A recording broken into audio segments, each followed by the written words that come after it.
Here we are, episode 10, part 10 of this Calc prep assignment. This is math from the void, where knowledge is power, questions dissolve, answers bring light.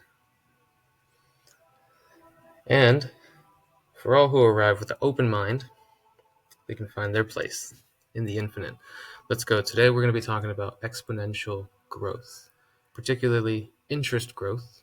So this can be money that's invested. This can be a population of a city. This can even be the amount of a certain substance that remains.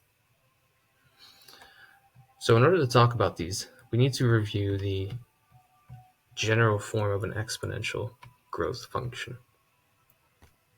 So let's look at it like the following. A equals P 1 plus R over N to the power N T. Now this is an example of compounded growth. In particular, this is periodically compounded growth, which means you're going to get interest, but you're going to make your interest periodically, like every year or every month or every week or maybe even every day, periodically. So we have to label some of these quantities. What does N stand for? And you should kind of review this. If you've seen this before, it should sound familiar. N is the number of compounds per year. So that's going to be a feature that is extracted from interpreting the question. We're going to have to interpret the question carefully to determine how many times this is compounded. And here you'll see that N arises twice. Then we have R. R stands for the rate of growth, but we need to express it as a decimal. So make sure that you're interpreting the question with the decimal rate of growth. A lot of times they'll give you a percentage, like 6%, 3%, that kind of thing. We need to turn it into a decimal to use it for this equation, okay? T should be no surprise. This is the time in years, okay? And that will give you the amount that an investment is worth, a principal investment, that's our starting amount, how much that's worth after a certain amount of time, given a certain amount of compounds per year. That looks like it says compoundly. I meant it to say compound per year. I'll just write per year. And a certain percentage of growth in a decimal format. So let's try to read this question now. Determine how much time, it's the key idea, how much time is required for an investment to triple in value. So that's a pretty key feature. We want it to triple in value. What does that tell us?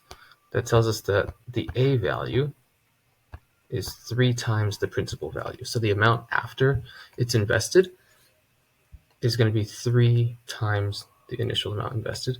So it's earned and it's compounded annually 5.75%. Okay, very good. So if this is 5.75%, then the R value is 0.0575. Okay, and it's compounded annually. That is also very important.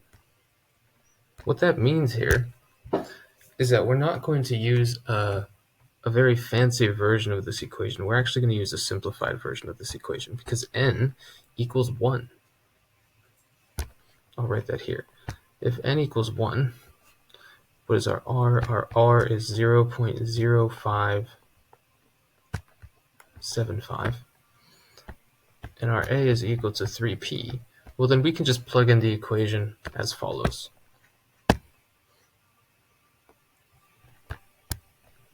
(3p) equals p times 1 plus r, because the n value is 1. So if we divide them by 1, it just doesn't do anything. And to the power of t. This is what we're looking for the whole time. We want to find out how much time is required for this to happen. So you might wonder what we do if we don't have the principal amount. We don't need the principal amount. We know that it's p. That's how much we started with. And at the end of it, it's 3p. So we can conveniently cancel those. And we just get that 3 equals 1.0575 to the t. Okay, now is a perfect example of when we can practice using the following skill. I want you to try to solve this by yourself. And if you get lost, you can continue the video. I'll walk you through it. So go ahead and give yourself a moment. All right, now there are many ways to approach this, but the easiest or most direct way, I think, is to take a logarithm of both sides. And we'll do a natural logarithm of both sides. And the reason why we want to do that is because, remember, if we want to solve an exponential equation, which this is, we have to use the inverse. So we have to turn it into a log. That's the only way we're going to get the exponent, which we're looking for. We're looking for this exponent t. That's the only way we're going to get the exponent on the ground, so to speak. Because a property of logarithms tells us that we can take this power and put it in front. So now we have that ln of 3 equals t times ln of 1.0575. And then we can solve for this by just dividing both sides. And so we have that t equals ln of 3 over ln of 1.0575. I don't know exactly what that's equal to. I guess I'll use a calculator for this, even though the answer as it is perfectly acceptable. This is perfectly true. But let's use a calculator just to check it. So this is going to be 1.098612 divided by 0.0559076.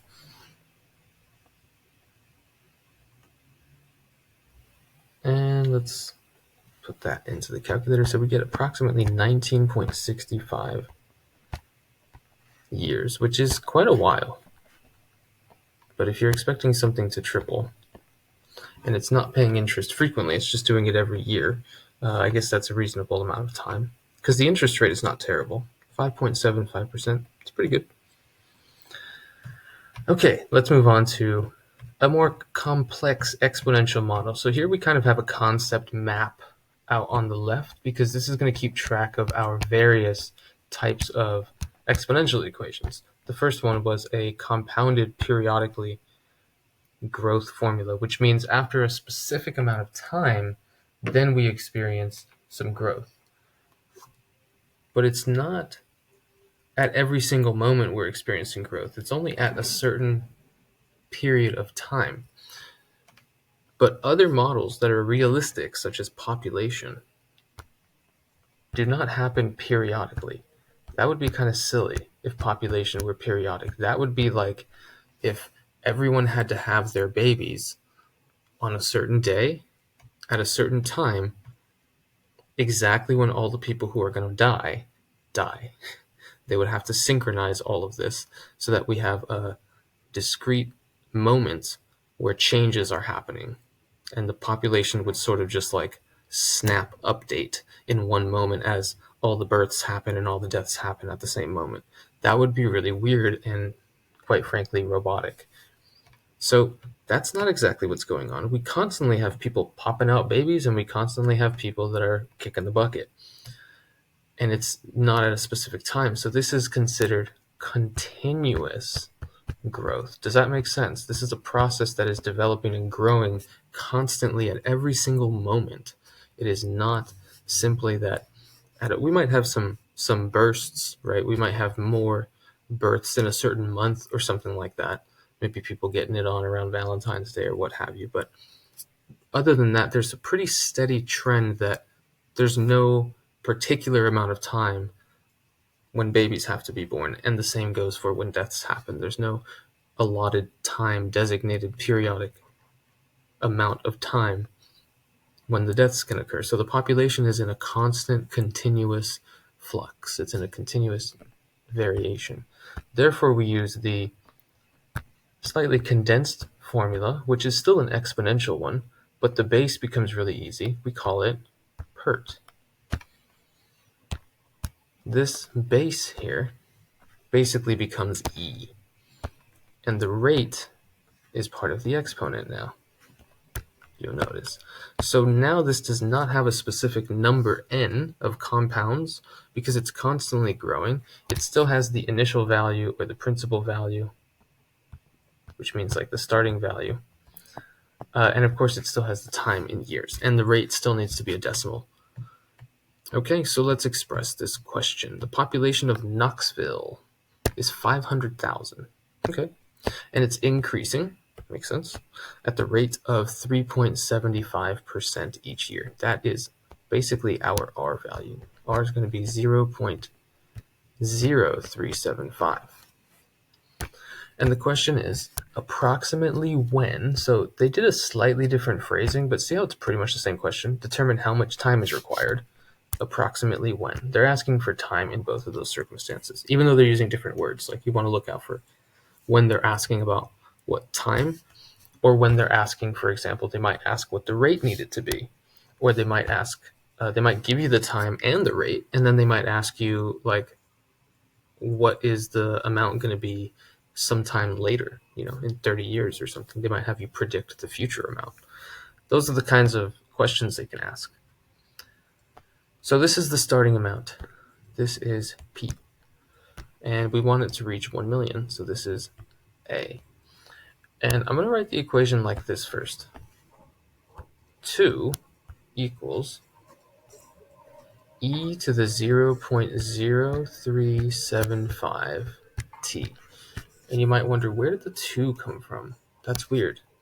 I used the rate, that's the R value, 0.0375. But where did this 2 come from? Well, if we write it out how it normally is, which is A equals PERT, we would have 1 million equals, I'll just put 1/2 million. That's the P, to the ERT. But if we divide both of these by the 500,000, I guess I'll just write 500,000. If we divide both sides by that, then we end up with 2. So really, this is a great form of the equation. I rather like this form of the equation because this tells us the ratio between the final amount and the starting amount. So it kind of tells you what happened to the original amount. It tells you if it doubled, tells you if it tripled. So let's solve this. How do we solve this? Well, we need to use the logarithm. Since we're in base E here, let's use the ln. So ln of 2 equals 0.0375 t. I'm not going to explain what happened to the ln of e. You should know what happens to the ln of e. It just equals 1, so it goes away. Divide both sides by 0.0375. Okay, and so our value of the amount of time it'll take for it to double the population is ln of 2 divided by 0.0375. Oops, that doesn't really look like a decimal. It looks like another 0. Okay, and go ahead and plug this into a calculator. I'll be doing it as well. So we have 0.69314718, and that's divided by 0.0375. That is still quite a while, because you notice that this population, about 18.484 years, you could say 18.5. I wouldn't be mad at you. I'm just using several decimals in case someone following along is not using your calculator. You'll notice that it takes pretty much the same amount of time as it took for this thing to triple. What is going on there? Well, this was a higher interest rate than this. So of course it's going to grow faster. It tripled in just about 1 more year than it took for this thing to double. And also, that could be because of, considering death rates and stuff like that. It's possible that the number of people increased by quite a bit, but the number of people also decreased due to events. Okay, let's move on. The half-life of phosphorus. Ooh, half-life. If you don't know what a half-life is, this is kind of a chemistry application, or maybe a biology application. Depends on how you look at it. Half-life is the amount of time that it takes for a substance which is present inside of some kind of tissue or some kind of material or some kind of sample, the amount of time that it takes to get cut in half. Let's say I have some carbon in a fossil. We know how long it takes for the amount of carbon because things are decaying over time. They literally decay and break apart. We know how long it takes for certain substances to reduce to half of what they were. That's called the half-life. So you'll notice that this is a time. It's not necessarily the time, but it's how much time it would take for it to cut in half. Now it says there are 6.6 grams present initially. Write a function for this relationship. That's a good question. 6.6 grams present initially. That's going to be your p-value. So the amount of this stuff is equal to the initial amount. What's the base going to be this time? What do you think? The base is going to be 1/2. And what is the time going to be?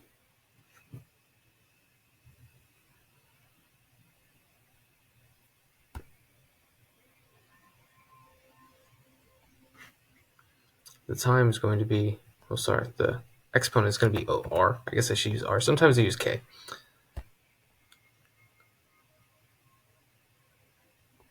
And the time is going to be t over 14. And that's because every time t is equal to 14, the exponent here is equal to 1.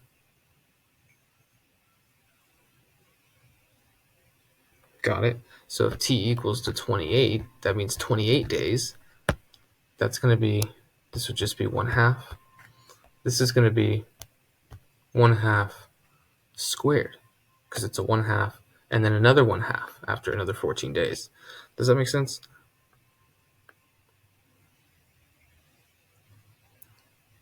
We are also allowed to use the equation Pert, but what we're going to use as a substitution is that a equals 1/2 of p. So very similarly to how we used the equation in the previous problem, 2 equals e to the rate times time. We're going to say 1/2 equals e to the rate times 14. And this is going to give us an equation with the rate missing. So we can use the rate once we have it. But right now we only know that this thing cuts in half after 14 days. So in this case, our t value is in days. Okay, let's take a log of both sides. We're going to do ln of 1/2 equals 14r. And therefore we get that r equals ln of 1/2 over 14, because we're just going to divide both sides by 14. Okay, and let's see what that is equal to. Go ahead and plug that into your calculators. See for yourself.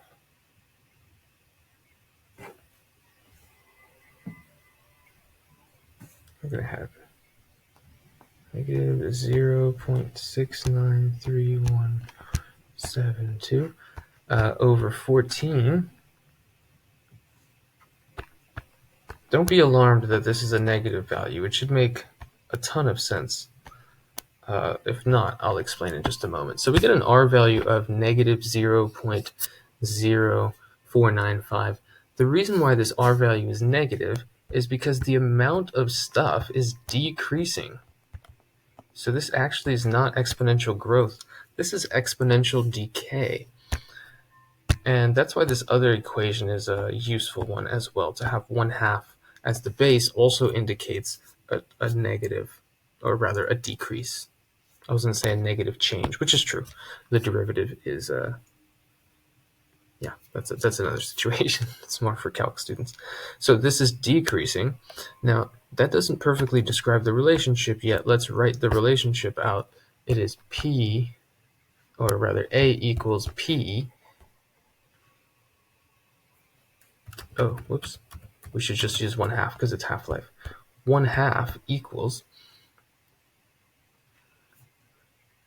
e to the negative 0.04951 t. And if we really want to, if we really want to write out the true relationship between A and P, because I guess I want the initial value and the final amount to both be present. Oh, 6.6 grams. Oopsie. That's going to be what I start with. Almost forgot to take into account the given information. Okay, so there's our model. Since we're starting with 6.6 grams, as time goes on, the amount that is left is decreasing, and every 14 days, it's cut in half. So 14 days later, it'll be down to 3.3. And then 14 days later after that, it'll be down to like 1.65. And then 14 days after that, it would be down to like 0.825. That's lower than we want to have it. We want to find out when, so they're asking when will there be less than 1 gram? So let's just see when it's equal to 1 gram. If we just say A equals 1. So 1 is going to be equal to 6.6 e to the negative 0.04951 t. That's what we're looking for. We're looking for how long until this is the case. Well, technically until it's less. So we're just going to take the time and say that it needs to be greater than whatever we solve for here, because this is the amount of time it takes to get to exactly 1 gram. And then an instant after that is less.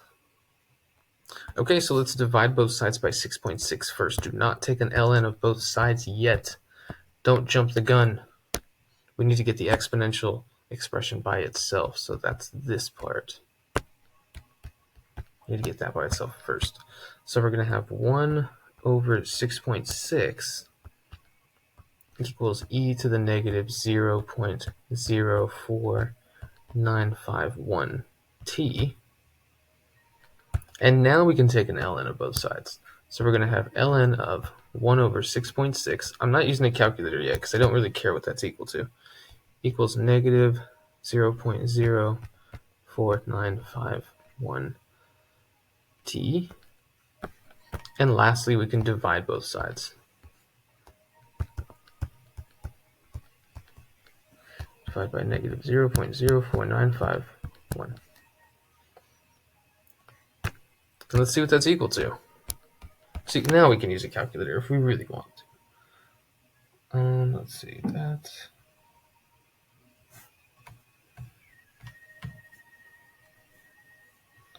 Divided by 6.6.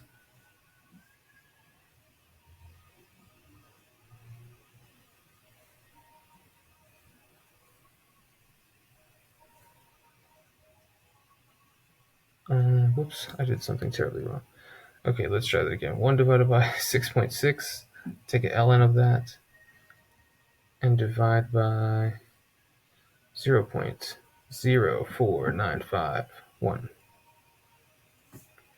Okay, we got a time. T equals 38.115 days. We're talking about days, so we probably don't need to have it that precise. We can say like 38.1 days. And does this make sense? Let's put it into context. It totally makes sense because, as mentioned before, we would have about 1.65 grams left after 28 days. But if we let this go on to the next half-life, 42 days, then we would have about 0.825 grams left. So somewhere in between these two times is when we hit 1, and it's most likely going to be a little closer to the 42. So it makes sense that like on the 38th day, give or take, is when we have exactly 1 gram. And so therefore t needs to be greater than, just to be safe, let's say it needs to be greater than 38.12.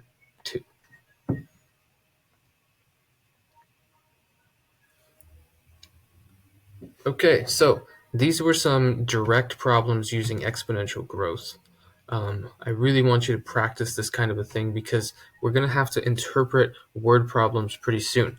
What's coming up in the future for this calc prep is a good amount of interpreting the question, a little bit of review. We're going to stick to the topics of exponentials and logarithms for a little bit longer, and I'll see you next time back in the void.